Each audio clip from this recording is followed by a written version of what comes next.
Hi friends, this is my second video of investment alternatives under investment analysis and portfolio management. So let us start, and today we will see about money market instruments. Debt instruments which have a maturity of less than 1 year at the time of issue are called money market instruments. These instruments are highly liquid and have negligible risk. The major money market instruments are T-bills, certificates of deposits, commercial paper, and repos. The money market is dominated by the government, financial institutions, banks, and corporates. Individuals, investors scale participate in the money market directly. A brief description of money market instruments is given below. T-bills. T-bills are the most important money market instruments. They represent the obligations of the government of India, which have a primary tenor like 91 days and 364 days. They are sold on an auction basis every week in certain minimum denominations by the RBI. They do not carry an explicit interest rates or coupon rate. Instead, they are sold at a discount and redeemed at par. Hence, implicit yield of a T-bill is a function of the size of the discount and the period of maturity. Though the yield on treasury bills is somewhat low, they have appeal for following reasons. They can be transacted readily and there is a very active secondary market for them. T-bills have nil credit risk and negligible price risk thanks to short tenor. Now we will see about certificate of deposits. That's we can call it as COD or CDs. CDs represents short-term deposits which are transferable from one party to another. Banks and financial institutions are the major issuers of CDs. The principal investors in CDs are banks, financial institutions, corporates, mutual funds. CDs are issued in a bearer or registered form. They generally have a maturity of 3 months to 1 year. CDs carry a certain interest rates.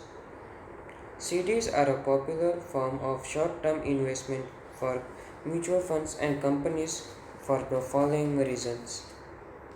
Banks are normally willing to tailor the denominations and maturities to suit the needs of the investors. CDs are generally risk-free. CDs generally offer a higher rate of interest than treasury bills or term deposits. CDs are transferable. Now we will see about commercial papers. Commercial paper represents short-term unsecured promissory notes issued by firms that are generally considered to be financially strong. Commercial paper usually has a maturity of 90 days to 180 days. It is sold at a discount and redeemed at par.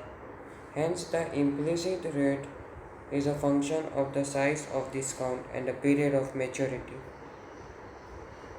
Repos, the last but not the least. The term repo is used as an abbreviation for repurchase agreement or ready forward. A repo involves a simultaneous sale and repurchase agreement. A repo works as follows. Party A needs short-term funds and Party B wants simultaneously agrees to repurchase the same after a specified period at a slight sorry once again. Party A needs short-term funds and Party B wants to make a short-term investments. Party A sells securities to Party B at a certain price and simultaneously agrees to repurchase the same after a specified time in a slightly higher price. The difference between the sale price and the repurchase price represents the interest cost to party A and conversely the interest income for party B. A reverse repo is the opposite of a repo. It involves an initial purchase of an asset followed by a subsequent sale. It is a safe and convenient form of short-term investments. Now we will see about bonds and debentures. Bonds or debentures represents long-term debt instruments. The issuer of a bond promises to pay a stipulated stream of cash flows. This generally comprises of periodic interest payments over the life of the instrument and principal payment at the time of redemptions. Now we will discuss about the types of bonds and debentures like government securities, savings bond, private sector debentures, public sector undertaking bonds, preference shares. So we first government securities. Debt securities issued by the central government, state government and quasi-government agencies are referred to as government securities or gilt-edged securities. Three types of instruments are issued. An investment that resembles a company's debentures. It carries the name of the holders and is registered with the Public Debt Office or PDO. For transfer, it has to be lodged with the PDO along with the duly completed transfer deed. The PDO pays interest to the holders registered with it on the specified date on payment. A promissory note issued to the original holder, which contains a promise by the President of India or the Governor of State to pay as per given schedule. It can be transferred to a buyer by an endorsement by the seller. The current holder has to present the note to the government treasury or a designated authorized agency to receive interest and other payments. A bearer security where the interest and other payments are made to the holder of the security. Now, government securities have maturities ranging from 3 to 20 years and carry interest rates that usually vary between 7 to 10%. Even though these securities carry some tax advantages, they have traditionally not appealed to the individual investors because of low rates of interest and long maturities and somewhat illiquid retail markets. They are typically held by banks, financial institutions, insurance companies, and provident funds mainly because of certain statutory compulsions. Now we will see about savings bonds. A popular instruments, RBI savings bonds, have the following features. Individuals, HUFs, and NRIs can invest in these bonds. The minimum amount of investments is rupees 1000. There is no maximum limit. The maturity period is 5 years from the date of issue. There are two options, the cumulative options and the non-cumulative options. The interest rate is 8% per annum payable half yearly. Under the cumulative 1000, rupees 1000 becomes 1480 after 5 years. The interest earned is taxable. The bonds are exempt from wealth tax without any limit. The bonds are issued in the form of bond ledger account or in the form of promissory notes. Bond ledger account can be opened in the name of investors at the receiving offices, designated offices of banks, and at the public debt offices of RBI. Bonds in the form of promissory notes are issued only at RBI offices. The bonds are transferable. The bond ledger account is transferable wholly, in part, or by execution of a prescribed transfer deed. Promissory notes are transferable by endorsement and delivery. Nomination facility is available. The bonds can be offered as a security to banks for availing loans. Now we will see public sector undertaking bonds. Sorry, we missed the part. We will see private sector debentures.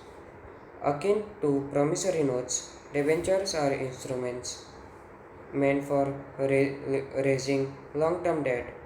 The obligation of a company towards its debenture holders is similar to that of a borrower who promises to pay interest and principal at specified times. The important features of debentures are as follows. When a debenture issue is sold to the investing public, a trustee is appointed through a deed.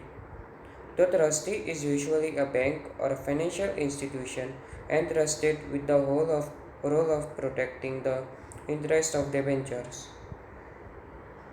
The trustee is responsible for ensuring that the borrowing firm fulfills its contractual obligations.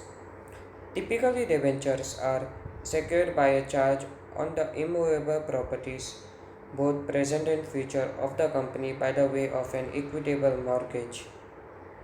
All debentures issues with a maturity period of more than 18 months must be necessarily credit rated. Further, for such debentures issue, a debenture redemption reserve, that's DRR, has to be created. The company should create a DRR equivalent to at least 50% of the amount of issue before redemption commences. Previously, the coupon rate or interest rates on debentures was subject to ceiling fixed by the Ministry of Finance. No such ceiling applies now. A company is free to choose the coupon rate. Further, the rate may be fixed or floating. In the latter, case, it is periodically determined in the relation to some benchmark rate. Earlier, the average redemption period for non-convertible debentures was supposed to be about 7 years. Now there is no such restriction. A company has freedom to choose the redemption maturity period. Debentures sometimes carry a call feature which provides the issuing company with the option to redeem the debentures at a certain price before the maturity date. Sometimes the debentures may have a put feature which gives the holder the right to seek redemption at a specified time at predetermined prices. Debentures may have a convertible clause which gives the debentures holders the option to convert the debentures into equity shares on a certain terms and conditions that are pre-specified. And now we will see about public sector undertaking bonds. We can call it as PSUs. PSU issue debentures that are referred to as PSU bonds.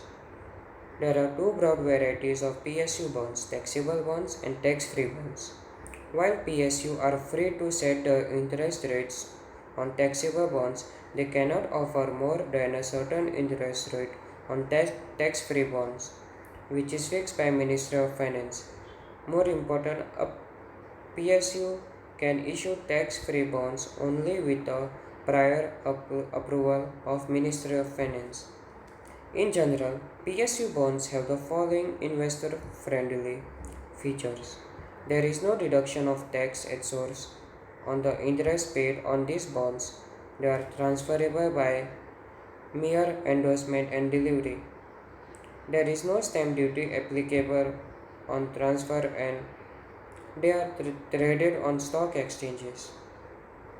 In addition, some institutions are ready to buy and sell these bonds with a small price difference. Now the last, preference shares. Preference shares are represents a hybrid security that partakes some characteristic of equity shares and some attributes of debentures. The silent features of preference shares are as follows. Preference shares carry a fixed rate of dividend. Preference dividend is payable only out of distributable profits. Hence, when there is inadequacy of distributable profits, the questions of paying preference dividend does not arise. Dividends on preference shares is generally cumulative. Dividends skipped in 1 year has to be paid subsequently before the equity dividend can be paid. Preference shares are redeemable. The redemption period is usually 7 to 12 years. Currently, preference dividends is tax exempt. So, thank you. If you enjoyed this video, please like, share and subscribe to my channel. Thank you.